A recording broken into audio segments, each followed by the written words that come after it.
Good evening, everybody. I hope you're doing really well. A happy National Fragrance Week to you all. And tonight we have an amazing person joining me live, and the wonderful Persolaise. And I am just waiting for him to join.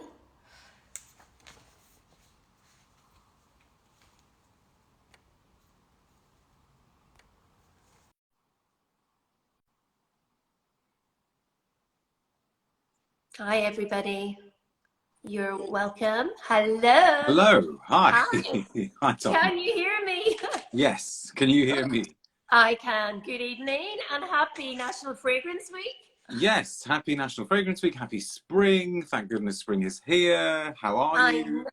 I know it is just actually makes such a difference when the sun is shining. I take it you've had a lovely sunny day today also? Yes. I'm going to say yes. I think it was kind of maybe a tiny little bit less sunny than I wanted it to be, but we're not complaining. I'm just thinking it's not raining. The weather's getting warmer. We're getting there. Absolutely. No, and what a fantastic time to speak to you. I honestly must say this is probably one of the most favorite of my evenings talking to you, because you know I am so young in the industry. I've only been going for 3 years.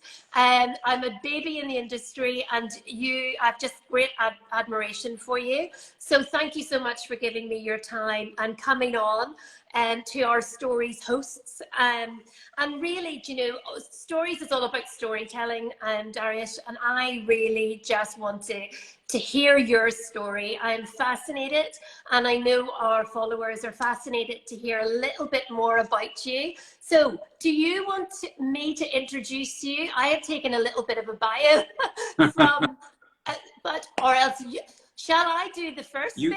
I will first of all say thank you very much for your kind words, and thank you very much for having me. It's a real honor and a pleasure for me. But you take it away. I am going to read this because this is just amazing.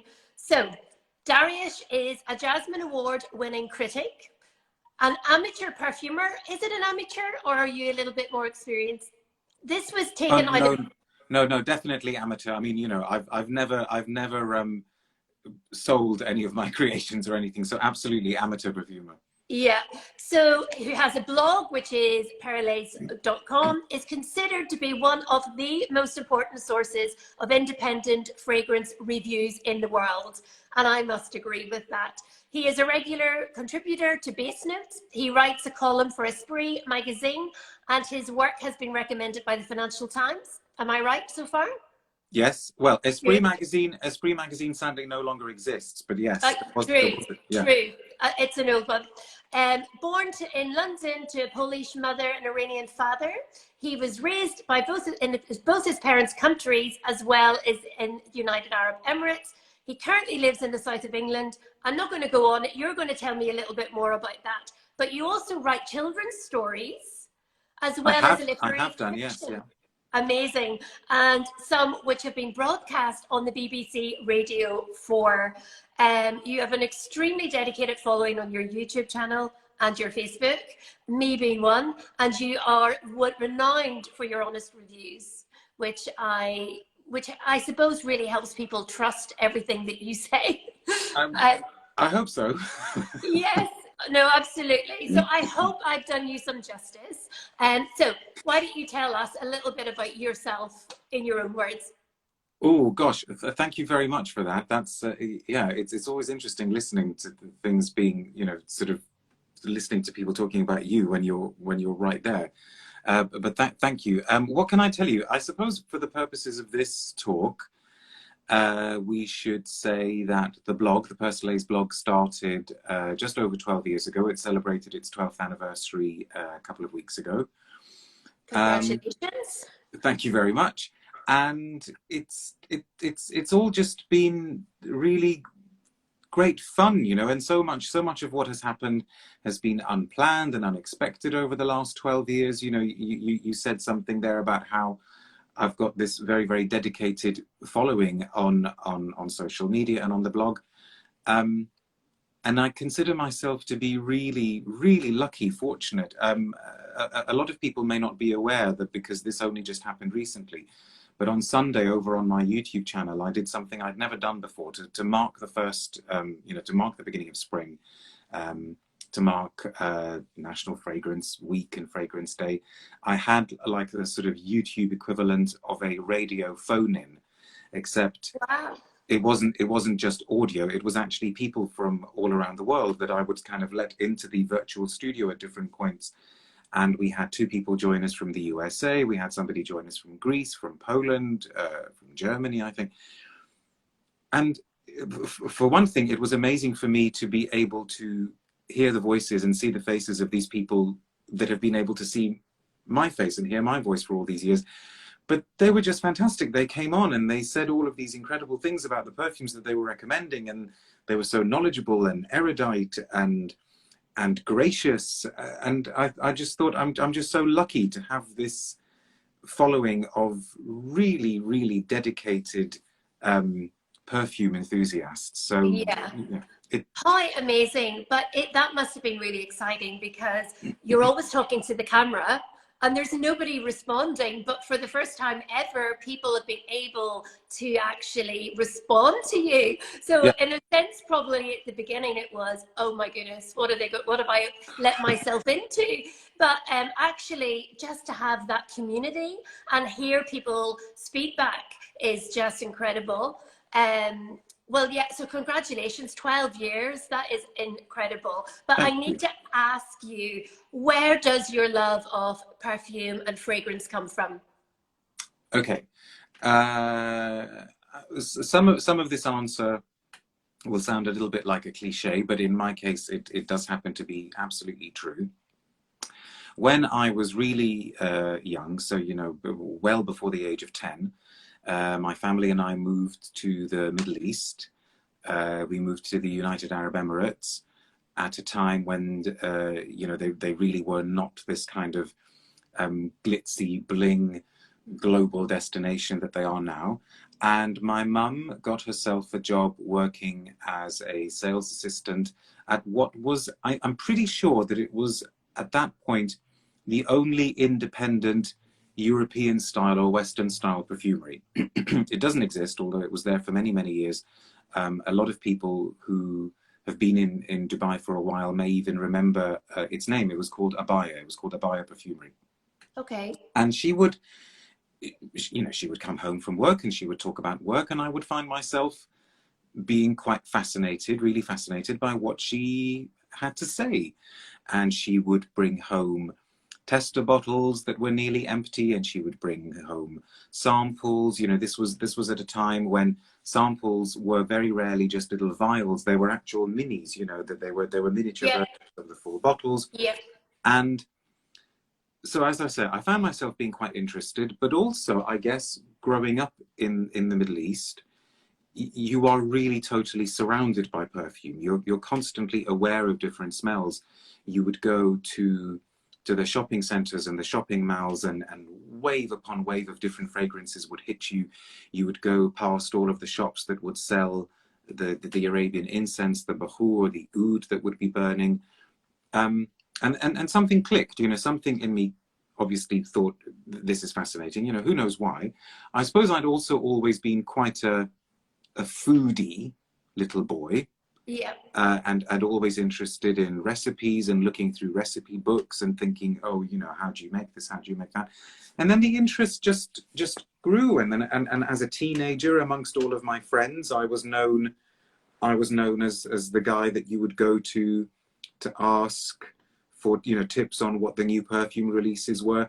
My mum ended up working in that industry for the whole of her career, so I suppose that helped as well, because they knew that my mum worked for the company that was the distributor for some of the major brands. But that was the start of it. That was the start of it, I guess. being in the Middle East at that time. Yeah, so you were surrounded by fragrance and with your mum and that beauty world, like that's incredible. And I know we want to talk about your scent story as well, and that very much is your scent story, that it connects you to that place when you were surrounded with fragrance rather than a memory or a scent memory. You write beautifully. You really write beautifully. Have you always been a writer? Was that something you really enjoyed as a child? Yes. Yeah, I mean, it is a complete compulsion. I don't, I genuinely cannot think of a time, literally from about the age of 8, that I haven't been writing something or other. Yeah, Um, even if it was to make up scripts, yeah, or for my action figures to act out. yeah. So yes, that's absolutely. I mean, that's actually over and above anything else. That's over and above the interest in perfume, over and above the love of films. The writing is first. Yeah, and that's when you talk about films, that was something that I find really fascinating. When you do that on your blog, it's incredible how you watch films, but you don't watch them in terms of just watching the storyline. You're actually imagining each character, what each scene smells like. And is that always been something? So, for example, the first thing that jumps to my mind is the synesthesia. you know, the crossing over of the senses. And when I started working in the world of perfumery, I did not know that that was a thing until I started, I would see pictures when I smell and colors, etc. And the perfumer that I work with and who taught me the basics of perfumery had then explained. But when I was reading your blog, it talks about how that you do the cinema smell and scent, and I just thought, gosh, that's not unusual, because it's a little bit the way my mind works. Is it something that you think that you may have, the synesthesia, or is it something that you've made develop, or has it always been in your imagination that scent and aroma would come out in the film? Do you know, to be completely honest with you, I don't know if I've got like a true synesthesia, but this sort of crossing over of the senses, I think to some extent we've all got it. I suppose I do respond to smells in terms of colors. Yeah. But it also depends on the smell. Sometimes they're textures, but the cinema thing was a very, very specific thing. It was an attempt to try and combine the two loves. And again, if I'm being completely honest, I don't always do that with a movie. There are certain films that I think lend themselves to that sort of thing better than others. And there are certain films that are more explicit about their smells. For example, where somebody is very openly talking about a smell, or when a character picks up a perfume bottle or something like that. But I just thought it would be interesting to do that, because it also tied in with a few appearances that I made on Radio 4's film program, where we tried to talk about certain films through smell. So Yeah. we talked about Apocalypse Now, and Apocalypse Now has that famous line where somebody says, I love the smell of napalm in the morning. And we thought, okay, so what actually is the smell of napalm? Silence of the Lamb has got references to smells. The Graduate was one we talked about. The Age of Innocence was one we talked. So that was almost like kind of just going off on a tangent and thinking, okay, how far can we take this? But yes, I mean, for me, film has always been a multi-sensory experience. I mean, obviously, it's about hearing and seeing, but I'm sure you're the same. If there's like a particular costume that's memorable in a movie, then you almost feel like you can touch it, or Absolutely. if you're watching some classic Western, I don't know, and there's a sandstorm or something, you think you can really feel the sand in your eyes and in your hair. So Yeah. yeah, I suppose to some extent there are elements of synesthesia, yes. Yeah, no, it's interesting, and I love that idea of cinema scent. And when I started reading your blog and also your book, and nearly everything that I have read of yours, it jumps out at me, and it makes me very intrigued to understand how how do you write about fragrance and smell? Me coming, launching the brand in 2018, going into a pandemic, and then trying to to describe scent to people. And you know, one of the things that stood out on your website was which of these fragrances is a magnetic as the finest examples of erotic art, which one constantly switches from joy to near suicidal bleakness, and which one conjures an image of somebody doing their ironing in the nude just before enjoying a much needed shower. You know, that it's incredible how, you know, have you always been a story writer? We go back to, when did you find out that you're very talented in this area? Because that makes me want to just pick up whatever scent you're writing about or whatever book you're writing about, because it's just incredible. And it's really difficult to write about scent in an emotional way and want people to experience it.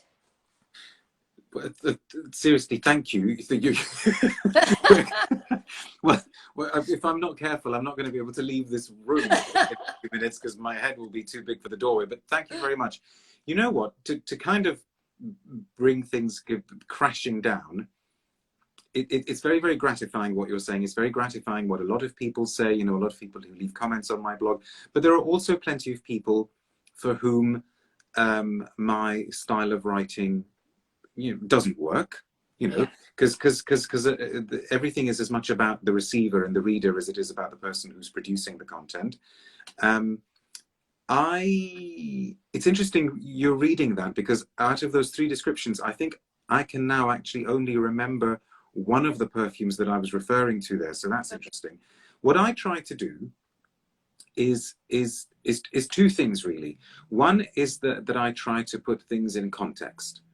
And I think that's one of the main things that you should do if you're a critic of any sort. You know, if you're writing about music, you should put it in a context. If you're writing about films, definitely you should put it in a context. You know, a Western, like, let's say a Western that a lot of people are talking about at the moment, The Power of the Dog.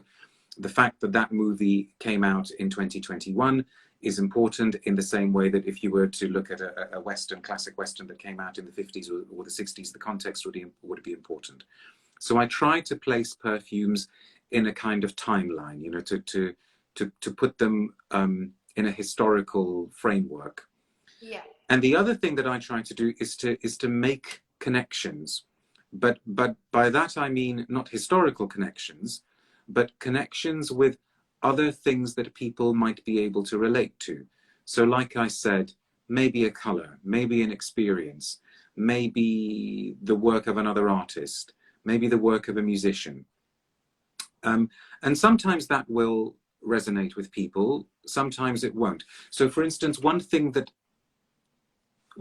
I don't do, although weirdly I find it very interesting to read, I find it very interesting when other people do it, is becoming quite detailed about chemicals. Yeah. You know, saying, oh, there's such and such an aldehyde here, and there's such and such an acetate, and then there's this in the base. I find that interesting to read, super interesting to read actually, but it doesn't kind of do it for me as a writer. Yeah. And I guess that just means that there's something out there for everybody. You know, there are some people out there who do real almost like minute by minute breakdowns of a perfume, and they say, you know, this is what I get in the first 30 seconds, and then this is what I get at the 5-minute mark, and this is what I get at the half-hour mark.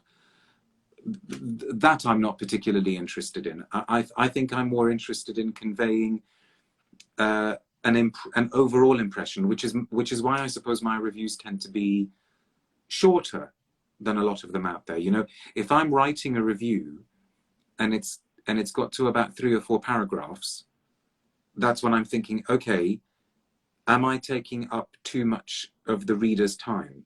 Yeah. Because I'm thinking of the person who's on their commute, you know, who's on the bus or on the tube or whatever. Yeah. And I'm thinking, okay, I don't think they've come to me because they want to read a long essay. They'll probably go somewhere else if they want to read an essay. Yeah. And so, yes, I guess you do your thing and you try to be as succinct as possible and try to just pick out the 1 or 2 things that perfume made you feel or made you see or made you think. And I guess that's my approach. And it's great that it seems to resonate with a lot of people. And you know, what can I say? It's just my style, I suppose. Yeah, it is amazing. And I really relate to that, because when I started working in this industry, I went by emotion. I didn't go by ingredient. I didn't have the knowledge to go by ingredient. I'm not a trained perfumer. I work with a perfumer. I work very freelance, and I put everything together. And of course, the perfumer takes it and adapts it. And I remember when I started working, people say, well, you have to go with a brief. You have to know what the customer wants. But that's not what I wanted. I want to tell my story through it, my true story, my emotion. One of the reasons we numbered our bottles was to remove that preconception of ingredients, and, you know, people focusing on what they think they like and don't like, but actually just be in tune with their emotion and what does it make me feel. So I love that, and I really relate to that. And I think it's amazing how you break that down. I have got your book in my hand. Well, tell me a little bit about why did you write? You have a series of these? No. Again, it was a question of being quite fortunate, I think. My blog had been around, I think, for about 2 years, something like that. And by that stage, some people were aware of it. A few brands had become aware of it. You know, it was developing a bit of a following. It was starting to become a thing. I was finding myself being invited to a few perfume launches, etc., etc., etc. And then, so often, as I'm sure you know as well, a lot of things are not so much a case of what you know, but who you know. Yeah. And it was somebody who I knew, you know, a friend who knew somebody who knew somebody who knew somebody, became aware that this publishing house were wanting to find somebody to write a perfume book. They were doing a series. They had already done some books in the series. This was kind of like going to be the continuation of the series. Okay. A series called Le Snob. So Yeah. I didn't choose the title. You know, I would not have chosen that title myself, but never mind. And they were supposed to be about different sort of collectible luxury items. So there was a Le Snob book on coffee. There was one, I believe, on whiskey. There may have been one on shoes.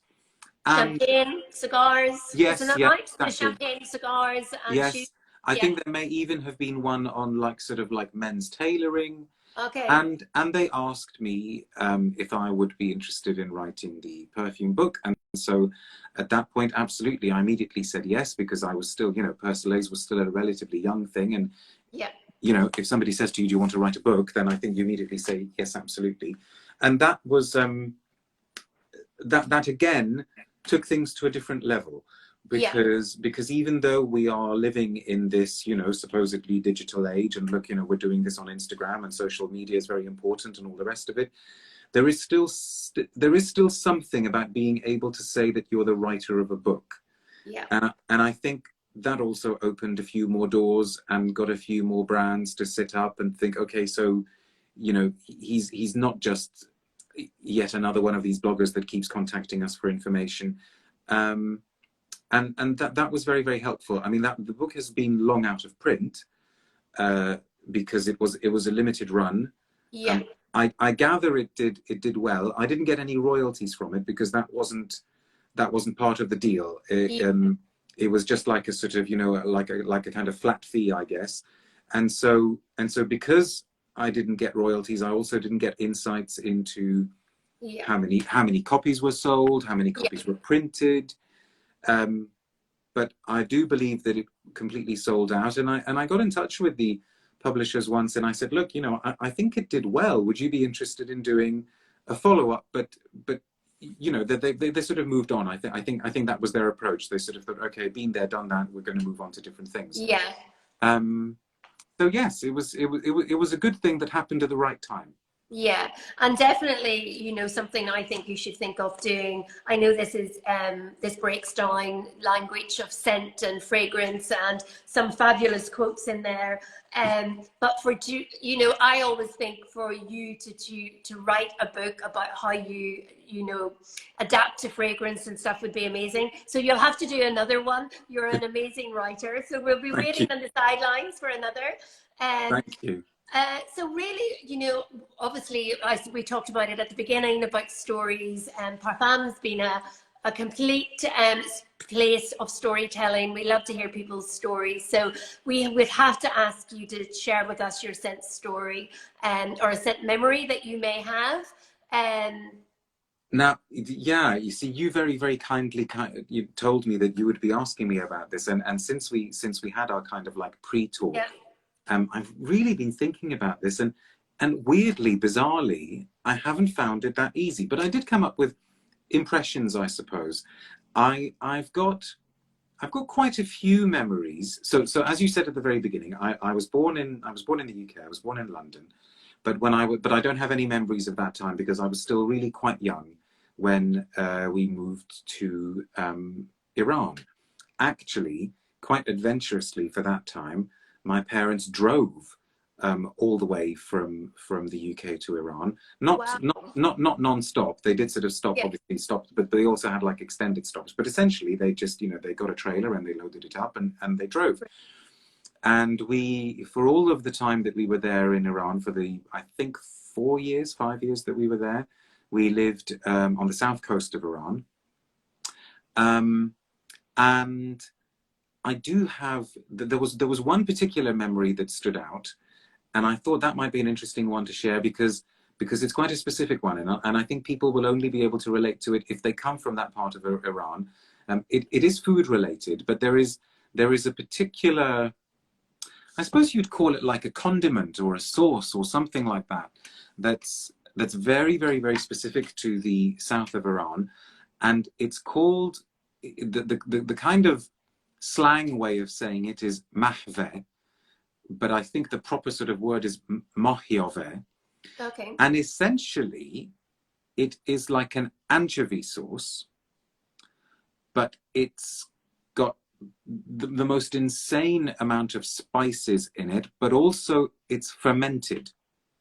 So the whole thing is like this fermented anchovy sauce, and I believe you can now sort of buy it in shops, but certainly when we were living in Iran, and also when we were living in the UAE, you didn't really go into a shop and buy it. You just bought it from somebody who knew somebody who'd made it in their back garden, kind of thing. And if you were to smell this, if you've never smelled it, would be fascinating if anybody was watching it has ever smelt it, because the first time you smell it, it is beyond foul. I mean, it is just so awful. It is just a complete assault on the senses, because if you were to imagine the sort of smell of rotting anchovies, rotting fish, it has got this side to it that smells of leather and horse dung and obviously all of the spices, and yet once you get past that, and if you have it, you realize it's just one of the most amazing things you can ever have. So for instance, one of the ways that it's served in the south of Iran is that they roast some sort of freshly roasted, freshly baked, unleavened bread, and then they sprinkle some of this stuff on it, and they can also like crack an egg on it, so that you get like a kind of fried egg with anchovy sauce thing, and it is just heaven. And I have got a really, really strong memory, and I couldn't have been older than about 4 or 5 years old. It was a big family gathering. It would have been in the house of one of my dad's aunts, and she'd got, which was very, very typical for the south of Iran then, a kind of hot plate, almost like a pancake pan. On top of a gas canister, so that she would like fire up like the Calor gas thing, like almost like a camping gas thing. And she'd made some of the dough for the bread. It's a little bit like a cross between, I suppose, making like an Indian roti or something like that, so that you sort of spread this dough. And she would make the dough, and then she'd sprinkle the stuff, and the whole family were just queued up in front of her, each person waiting for the bread. For it. And then she'd sprinkle some oil on it as well, and the egg, and then you'd have it, and you had to have it when it was piping hot, and then you'd go to the back of the queue and wait for your second one. So that is a really, really, really strong memory. it's amazing how that we can just have those memories. I love also the way you do you find that your smell and your taste are really because you love a lot, you love food. Is it visual food or is it the taste that really, so it's totally an olfactory thing, is it? Well, I mean, it is both. What is it? Is it the French who say that first you eat with the eyes? Yes. So absolutely, presentation is super important. For me, in food, presentation is much, much, much more important than it is in perfume. I don't care so much about presentation in perfume. Yeah. But no, ultimately it comes down to the taste. And yeah, food is massively important. Yeah. Yeah. No, well, that's a lovely scent memory because, and even I suppose, is there anything that your mum would have favoured the most that would have really been special to you? Would it be the ouds that you would tend to really go for because of your upbringing and your mum being surrounded with beautiful? No, because you see, my mum's Polish, so and she, Okay, I that's right. associate her with. I associate her up to a point with YSL opium. Yeah, So I suppose that's quite kind of rich and opulent, but more so really with things like Estee Lauder White Linen, Christian Dior's Dune. For a long time as well, she loved wearing Cerruti 1881, the women's one, obviously.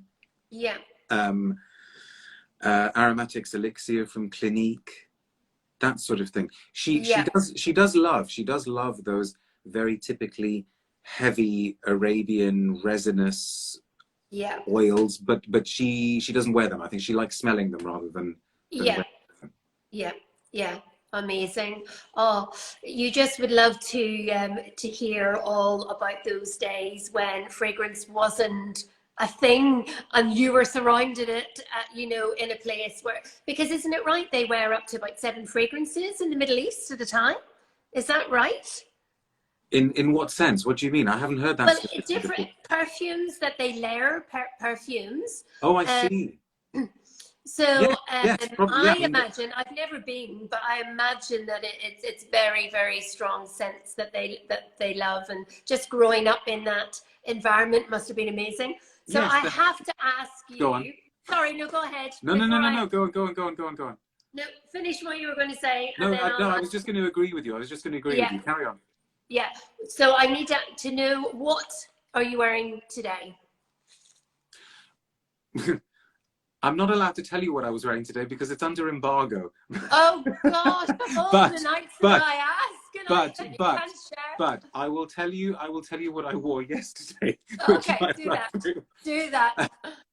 I wore yesterday because I had the huge pleasure of meeting up with the perfumer Olivier Cresp, who Same. many people will know as the man who made Angel, amongst many other things. And I'd met him a couple of times before, but as I'm sure is the same for you as well at the moment, just meeting anybody is like Yes. a massive reunion at the moment. So, you know, I haven't seen him for a few years. He was good enough to come on my channel a little while ago to talk about the brand that he set up with his daughter and her husband. It's a brand called Acro. And one of my favorite perfume from that brand of his is a perfume called Smoke, which interestingly, just to bring things beautifully full circle, is the first time I smelt it, it took me back to my childhood in Iran and the smell of the you know, the hookah pipe, the shisha pipe that Yep. people would Yep. smoke. It Yep. is one of the most amazing evocations I've ever come across of tobacco smoke. And I say this as somebody, I have never ever smoked anything in my life. My parents used to smoke, and I was militantly, you know, my brother and I would be as unreasonable teenagers do. They were saying, "Don't smoke around us. You're killing Yep. us. You're sending us to an early grave, etc., etc." And I hated the smell of cigarette smoke then. Yeah. But in this perfume, I adore it. And so that's what I wore yesterday. So we can pretend that yesterday was today. Yes, we'll pretend it's today. And I love that as well, about the whole idea of that smoke, and going back, because, you know, my fragrances, my number 2 fragrance, you know, when I was creating it and putting it together, and as you know, you sit at a perfumer's organ, and when I was learning about fragrances, it was completely blind smelling, and I didn't know what I was smelling, and I was writing down how it was making me feel, and, you know, all that, as you do. And I know, you know, you've probably gone through the same process. But and it wasn't each note that started to trigger a memory. There wasn't. It was maybe a feeling, or maybe a picture or something. And I went through, you know, 200 bottles, and I downsized it to 20 to go into my fragrance. And it was when it was in completion that I sat back, and I honestly must say, creating fragrance is the most emotional process. It really connects you to your inner self and your inner being. And you really have to soul search of how it makes you feel, because if you don't know what you're smelling, it's really difficult to then start to describe how you feel.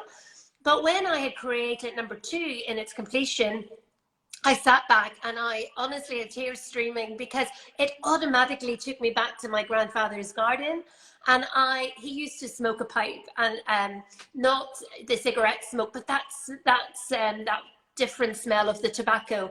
And not necessarily will that really stand out to everybody else who smells that fragrance, but it was very much that fragrance connected me to him, which was very significant, because it actually took me back to memories that I'd once forgotten as a child. So I love that. But then I could spray that some days, and it will remind me of something completely different. But the fact that we can walk into a room or lift a fragrance that we haven't smelled in a while, and it just takes you back to that memory in an instant, I find that just incredible. I think it's amazing that it can do so. And it's lovely. Just when you mentioned tobacco, I just wanted to share that with you, you know, that whole memory of mine as well. But yeah, I mean, I could keep you for ages and ages. And I know there has been people saying here, we want another book, Dariush, they want another book. And there's lots of people waving and enjoying our chat at the moment. But yes, I have loved chatting to you, and hopefully we will actually get seeing each other face to face one day soon. That would be good. Thank you so much for your time, and you know, I look forward to seeing you again soon. Not at all. Thank you so much for having me, and thank you to everybody for watching. Thanks for this Yes. trip down scented memory lane. I know, scented memory lane. We'll have to do it again sometime. But listen, thank you everybody for joining us, and I will actually save this, all being well, and put it and share it with you, Dariush, as well. All righty, thank you so much. Thank you. Thanks. See you Bye. later. Bye-bye.